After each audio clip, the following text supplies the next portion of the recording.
Hello everyone, this is Nilesh Kumar Gupta and you are watching NG Physics classes. पिछले term पे मैंने आप लोगों को ऑर्बिटल स्पीड बताई थी, मैंने पीरियड ऑफ रिवॉल्यूशन बताया था सैटेलाइट का. क्लियर है आप सभी को?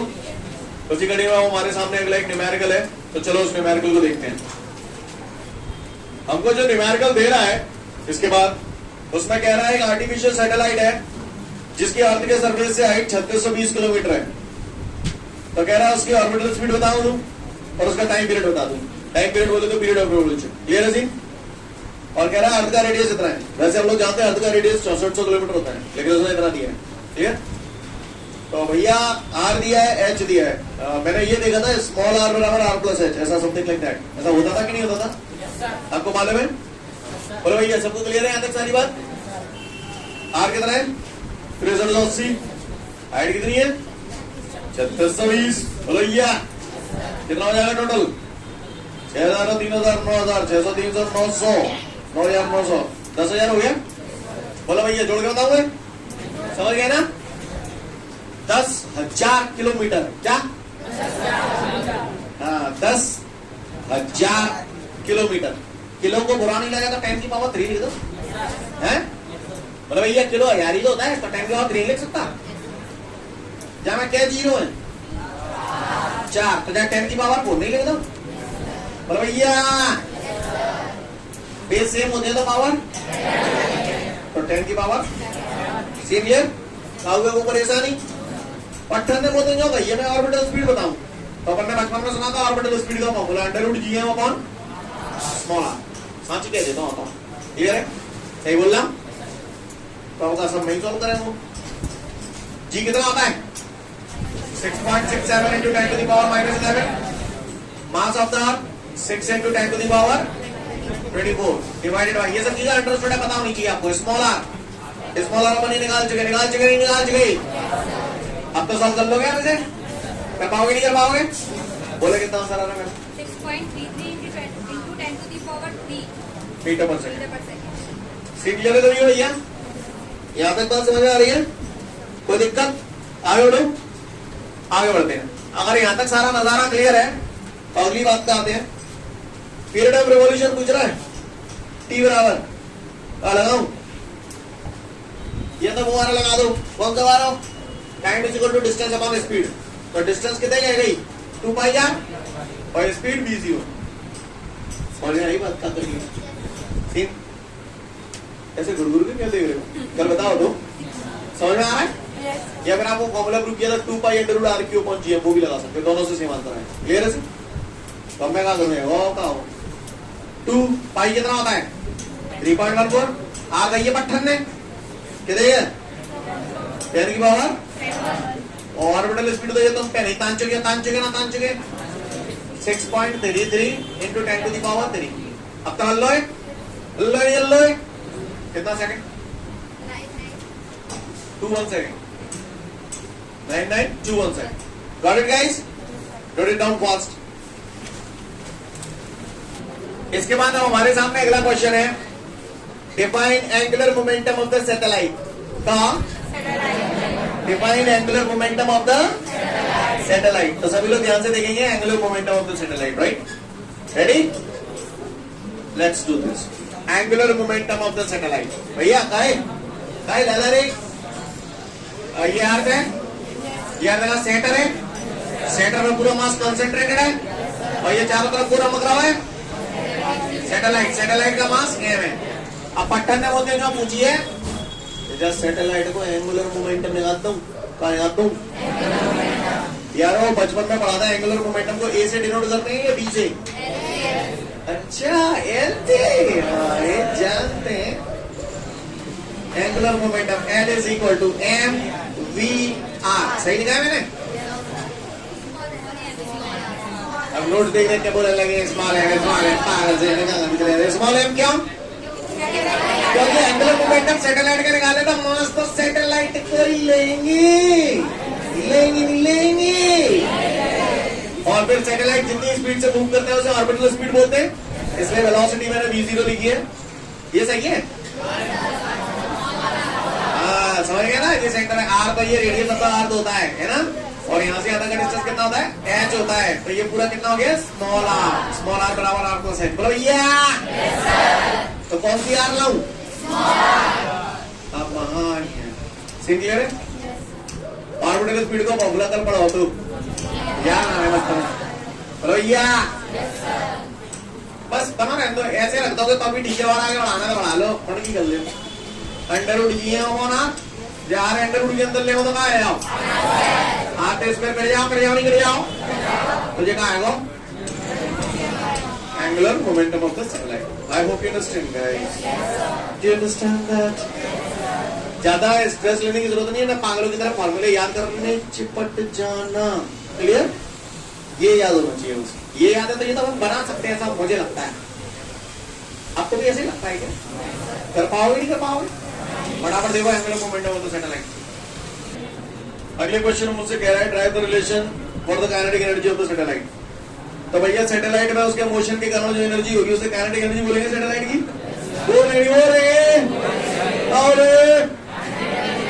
काइनेटिक एनर्जी किसकी? काइनेटिक एनर्जी का फॉर्मूला की हो गए है। हाँ, सैटेलाइट की काइनेटिक एनर्जी निकालनी है तो मास किसका लेंगे? क्या लिखूं? m, half m v square. v velocity किसकी लेंगे? हैं?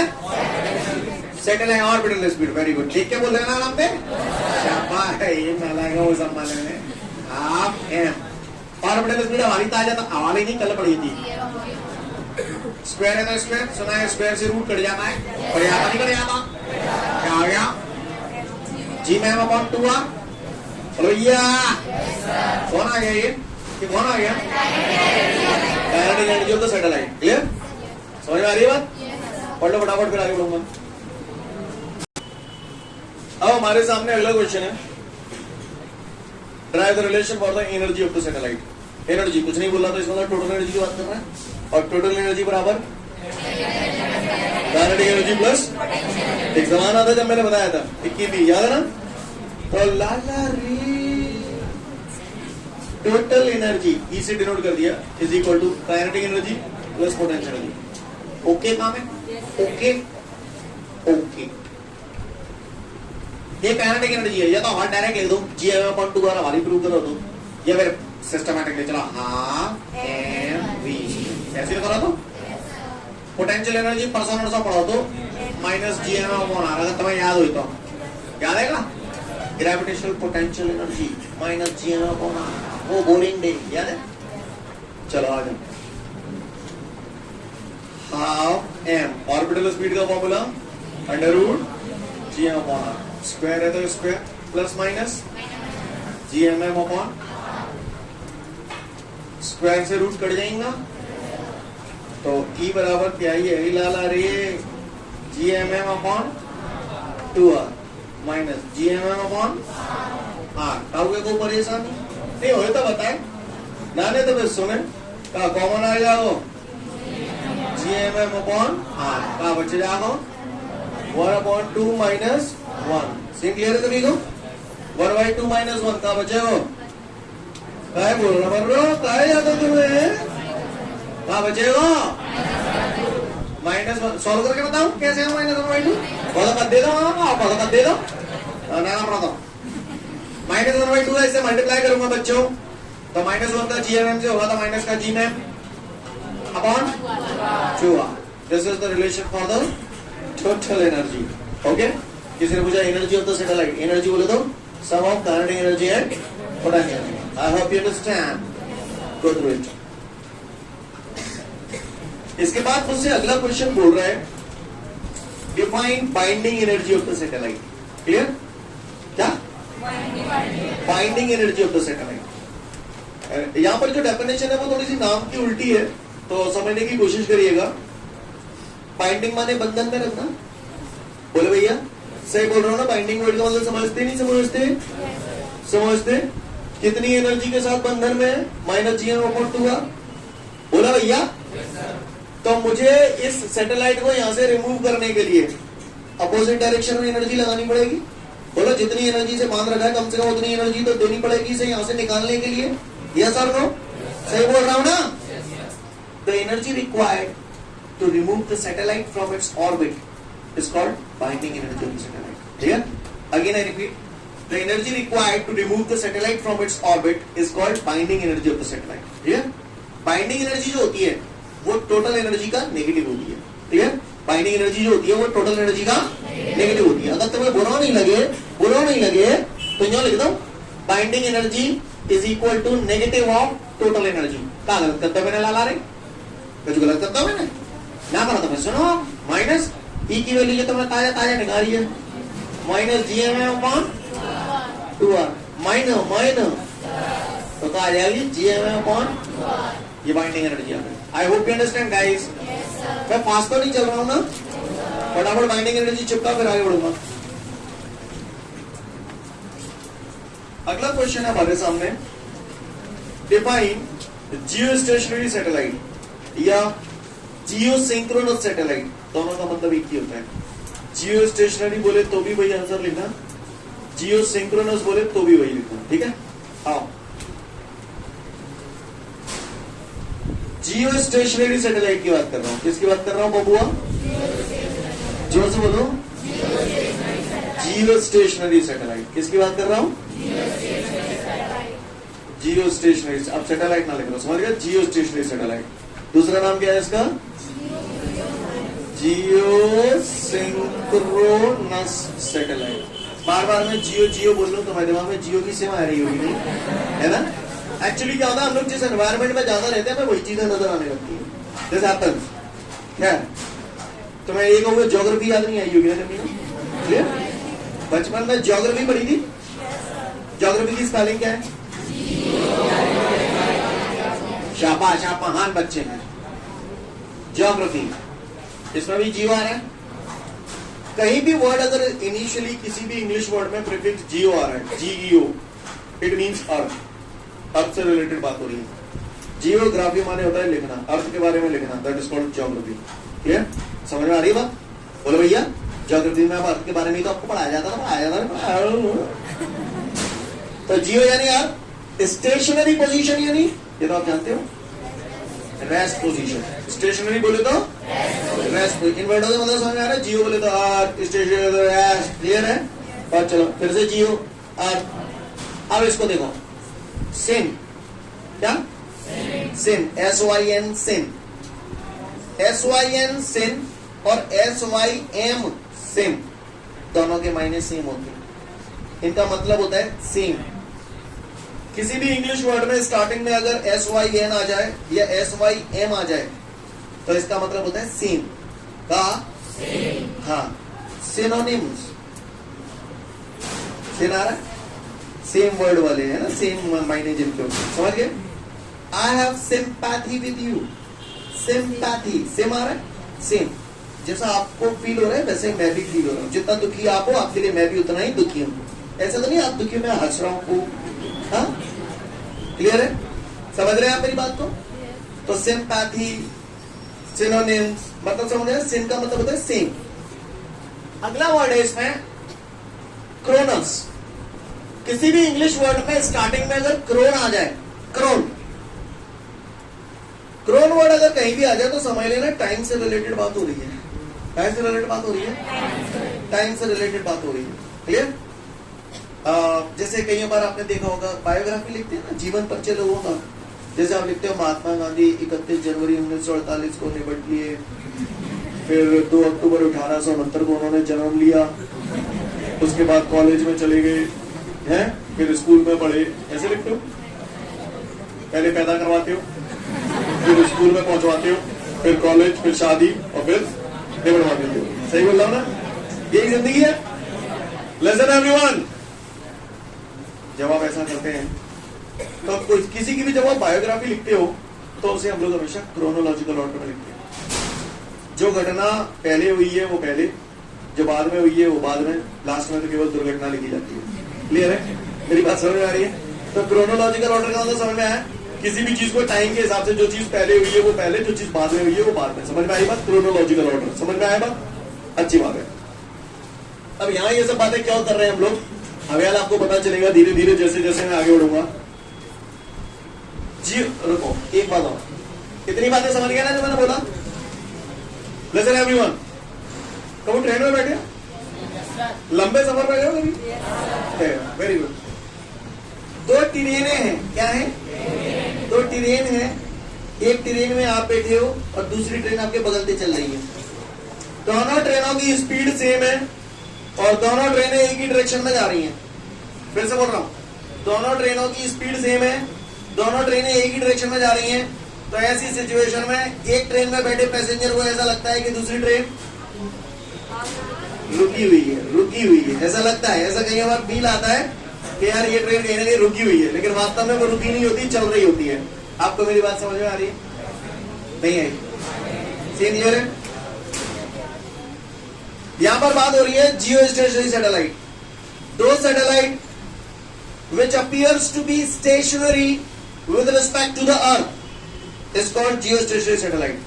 वो सैटेलाइट जो अर्थ के रिस्पेक्ट में रेस्ट पोजीशन में अपीयर होते हैं, ऐसे सैटेलाइट को हम लोग बोलते हैं जियो स्टेशनरी सैटेलाइट। समझ में आ रही है बात? जैसे मैं आपको थोड़ा सा फील कराता हूँ, कुछ लोगों को फील आएगा। जैसे सपोज करिए आप चल रहे होते तो आप कई बार बोलते देखो चंदा मामा मेरे साथ चल रहा है, तो चल रहा था, क्लियर है? पर आप बात समझ रहे हैं मेरी बात को? सिमिलरली यहाँ पर वो सैटेलाइट जो अर्थ के रिस्पेक्ट में रेस्ट पोजीशन में अपीयर होते हैं, उनको हम लोग कौन से सैटेलाइट बोलते हैं? उनको हम लोग जियो स्टेशनरी सैटेलाइट या जियो सिंक्रोनस सैटेलाइट बोलते हैं। सीन क्लियर है? समझ में आ रही बात सभी को? सपोज करिए ये अर्थ है, कौन है? अर्थ। अर्थ के चारों तरफ ये जो मेरी मुट्ठी है, ये मान लीजिए, आप कुछ भी मान लीजिए, यही मान लो, ये मार्कर है, ये सैटेलाइट है। समझ गए? अब मैंने बोला दो satellite which appears to be stationary with respect to the earth is called geostationary satellite। यानी अर्थ के रिस्पेक्ट में ये सैटेलाइट मुझे स्टेशनरी पोजीशन में अगर अपीयर होता है तो मैं इसे जियोस्टेशनरी सैटेलाइट बोलता हूँ। अब आप गौर से देखिए, अर्थ अपने एक्सिस पर रोटेट करती है, ये सैटेलाइट भी रोटेट कर रहा है, तो ये नजारा ऐसा होगा। मैं माइक भी घुमाता जा रहा हूँ, आप लोग देख रहे हो ना, अर्थ भी घूमती जा रही है, साथ साथ ये भी घूमता जा रहा है। मुझे मालूम है अर्थ अपने एक्सिस पे एक चक्कर पूरा कितना टाइम में कर लेती है? 24 घंटे में कर लेते, तो जाहिर सी बात है इन सैटेलाइट का टाइम पीरियड भी 24 आवर होगा। जितना एंगुलर मोमेंटम अर्थ का होता है उतना ही एंगुलर मोमेंटम इनका भी होता है। समझ में आ रही है बात? सीन क्लियर है? इसीलिए बोल रहे हैं जियो सिंक्रोनस। सिन माने सेम, क्रोनस माने टाइम, सेम टाइम होता है। जितने टाइम में अर्थ अपने एक्सिस पर रोटेट कर देती है, उतने ही टाइम में ये सैटेलाइट भी अपने अर्थ के चारों तरफ रोटेट कर देते। समझ में आ रही बात? तो दोनों का पीरियड ऑफ रिवॉल्यूशन सेम होता है। आपको मेरी बात समझ में आ रही है जो मैं बोल रहा हूँ? सीन क्लियर है सभी को? किसी को कोई दिक्कत? आगे बढ़ जाऊं? तो अगर किसी ने मुझसे पूछ लिया जियो स्टेशनरी सैटेलाइट या जियो सिंक्रोनस सैटेलाइट क्या होते हैं, तो मन मत देवे बात हो, कहा बातें। दो satellite which appears to be stationary with respect to the earth is called geo stationery satellite, और you can say geo synchronous satellite. Clear है? मैं एक ही शॉट में काफी सारे क्वेश्चन करा रहा हूँ, तो इसलिए ध्यान से सुनना सब लोग, ठीक है? तो मैं उम्मीद करता हूँ सब लोग जियो स्टेशनरी या जियो सिंक्रोनस सैटेलाइट समझ गए। इनका जो यूज बेसिकली हम लोग करते हैं वेदर फोरकास्टिंग में, मौसम की भविष्यवाणी करने में, सिग्नल्स को एक जगह से दूसरी जगह पहुंचाने में। क्लियर? कोई भी इंफॉर्मेशन एक प्लैनेट से दूसरे प्लैनेट में पहुंचानी है तो हम लोग कर सकते हैं इसका यूज। क्लियर है? एटमॉस्फेयर में दुनिया भर की लेयर है, आइनोस्फीयर, मीसोस्फीयर, ट्रोपोस्फीयर, ये सब आपने सुना होगा, है ना? तो इन सबको स्टडी करने के लिए भी हम लोग इसका यूज करते हैं। तो these are the uses of Jio stationery satellite. और सुनते जाइए इनके बारे में, ठीक है? मैं ध्यान से बोल रहा हूँ। लुक एवरीवन, इन सैटेलाइट की अर्थ के सरफेस से जो हाइट होती है ना, इन सैटेलाइट की जो अर्थ के सरफेस से हाइट होती है वो होती है 36,000 किलोमीटर। कितनी होती है? 36,000 किलोमीटर होती है। कोई मजाक नहीं होता। कितनी हाइट होती है इनकी? कहां से? अर्थ के सरफेस से। पूरे सेंटर तक पूछ लेता हूँ तो 6400 और जुड़ जाएंगे, रेडियस और जुड़ जाएंगे। नहीं है मेरी बात समझ? सी क्लियर है? तो किसी ने पूछ लिया जियो स्टेशनरी सैटेलाइट की अर्थ के सरफेस से हाइट कितनी होती है? 36,000 किलोमीटर। जिस प्रकार अर्थ अपने एक्सेस पर वेस्ट टू ईस्ट मूव करती है, ठीक उसी प्रकार ये सैटेलाइट भी वेस्ट टू ईस्ट मूव करते हैं। क्लियर? जिस प्रकार अर्थ अपने एक्सेस पर वेस्ट टू ईस्ट मूव करती है, उसी प्रकार ये सैटेलाइट भी वेस्ट टू ईस्ट मूव करते हैं। सुनिएगा ध्यान से सब लोग। ये मैंने बोर्ड पे अर्थ बनाई है। अर्थ दिख रही है आप सभी लोगों को? All of you can see that. थोड़ी देर के लिए इस माइक को अर्थ मान लो, ठीक है? अब इसके ऊपर आप ये रिंग टाइप की देख रहे हो सभी लोग, रिंग दिखाई दे रही है आपको, है ना? इसी रिंग के अलोंग एक और यहाँ पर ये मैंने कर्व टाइप का बनाया है, समझ रहे ना? सर्कल टाइप का रिंग के चारों तरफ। तो बोर्ड पे तो वो ऐसे बनाना पड़ेगा। बोलो भैया, एक दो दिन पहले जब मैंने पढ़ाया था, इसको बोलते हैं इक्वेटोरियल ऑर्बिट, क्योंकि इक्वेटर ऐसे इसी प्लेन में ही तो है। तो ये कौन सा ऑर्बिट है? इसको बोलते हैं वेस्ट, ईस्ट, नॉर्थ, साउथ। मुझे तो जानता हूं जियो स्टेशनरी और जियो सिंक्रोनस सैटेलाइट जो होते हैं ना, वो इस प्लेन में घूमते हैं, इस ऑर्बिट में घूमते हैं, इक्वेटोरियल ऑर्बिट। ये ऑर्बिट कैसे है? अर्थ के ऐसे। नहीं है मेरी बात समझ? सीन क्लियर है सभी को? क्लियर? क्लियर है? अच्छा, पोल्स से जो ऑर्बिट पास होता है ना, उसको हम लोग बोलते हैं पोलर ऑर्बिट। क्या बोलते हैं? पोलर ऑर्बिट जो होते हैं नॉर्थ पोल और साउथ पोल से पास होता है, इसको हम लोग बोलते हैं पोलर ऑर्बिट। और इसमें जो सैटेलाइट मूव करते हैं उसे बोलते हैं polar satellite. Clear? Polar satellite polar orbit में घूमते हैं, जियो स्टेशनरी और जियो सिंक्रोनस सैटेलाइट जो होते हैं वो इक्वेटोरियल ऑर्बिट में घूमते हैं। कहानी समझ में आ रही है आप लोगों को मेरी? सीन क्लियर है? कोई दिक्कत? सब लोग समझ गए? मुझे बता सकते हो यहाँ पर इक्वेटोरियल ऑर्बिट कैसे है? जरा हाथ से इशारा करके बताओ सब लोग। पोलर ऑर्बिट कैसे है? दोनों के बीच कितने डिग्री का एंगल है? समझ गए? समझ गए? दोनों के बीच 90 डिग्री का एंगल है, यानी इक्वेटोरियल ऑर्बिट और पोलर ऑर्बिट दोनों परपेंडिकुलर प्लेन में है। यस और नो? समझ गए? कहा? अच्छा अच्छा, इधर बताओ। अर्थ अपने एक्सेस, ये अर्थ है, अर्थ अपने एक्सेस पर रोटेट करती है ना? तो इसका एक्सेस कैसे होगा? जो होगा जो वो इक्वेटोरियल प्लेन ही है। तो इक्वेटोरियल प्लेन अर्थ का जो एक्सेस ऑफ रोटेशन है उसकी कैसी है? परपेंडिकुलर है। इक्वेटोरियल प्लेन ऐसे ही तो है, न्यू में ही तो है इक्वेटोरियल प्लेन, वो एक्सेस न्यू है। तो एक्सेस ऑफ रोटेशन अर्थ की जो है वो इक्वेटोरियल प्लेन की कैसी है? नहीं है मेरी बात समझ में? ठीक है, अगर आपको ये बात समझ में आ गई तो काफी सारे क्वेश्चन आप लोगों के हो गए हैं। पहले सुन लो कौन कौन से आपको पढ़ने हैं धड़ाधड़, है ना? पहला डिफाइन जियो स्टेशनरी सैटेलाइट, ये पढ़ लेना। इसके बाद explain the characteristics of Jio stationery satellite, ये भी हो गया आपका। इसके बाद डिफाइन पोलर सैटेलाइट, ये भी हो गया आपका। इसके बाद का नोट भी हो गया, और explain the uses of satellite, ये भी हो गया आपका। गो थ्रू इट फास्ट। ओके, तो फिर आज के लिए पर्याप्त, इधर फिर